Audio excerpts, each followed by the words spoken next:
Hallelujah. Praise the Lord. God bless everyone. हम खुदावंद के ज़िंदा मुक़द्दस कलाम में से पढ़ेंगे ज़बूर 119। ये ज़बूर बहुत ही ब्लेस ज़बूर है और मैं इससे बहुत बरकत पाता हूँ। और खुदावंद इस ज़बूर में जो हमारे मुसन्नफ़ जो इसको राइट कर लिखते हैं, उन्होंने इस ज़बूर को 22 हिस्सों में डिवाइड किया था। हर हिस्से की 8 आयत है।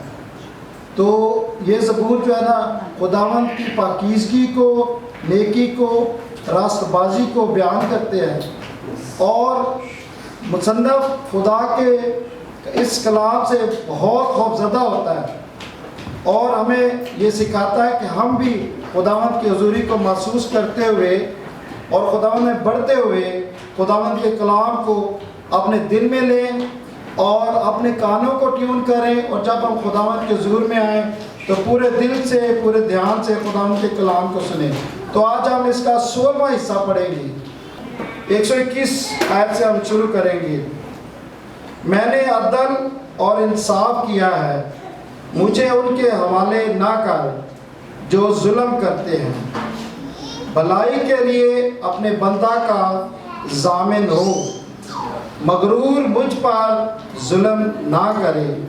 तेरी निजात और तेरी सदाकत के कलाम के इंतज़ार में मेरी आंखें रह गईं। अपने बंदा से अपनी शफ़क़त के मुताबिक सलूक कर और मुझे अपने आइन सिखा। हालेलुया। मैं तेरा बंदा हूँ, मुझे फ़हम अता कर ताकि तेरी शहादतों को समझ सकूं। अब वक्त आ गया है कि खुदावंद काम करे। हालेलुया। क्योंकि उन्होंने तेरी शरीयत को बातिल कर दिया है। लिहाजा मैं सोने के ऊपर अपने अहकाम से प्यार है, जी हाँ, ठीक सोने से ऊपर।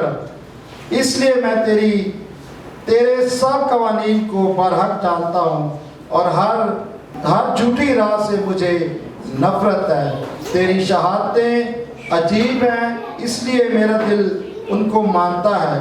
तेरी बातों की तशरीह नूर बख्शती है। हालेलुया। वो सादा दिलों को अक्लमंद बनाती है। हालेलुया। Praise the Lord. खुदावंद के ज़िंदा मुक़द्दस कलाम के पढ़े और सुने जाने पर खुदावंद हम सबको बहुत बरकत अता करे। आमीन।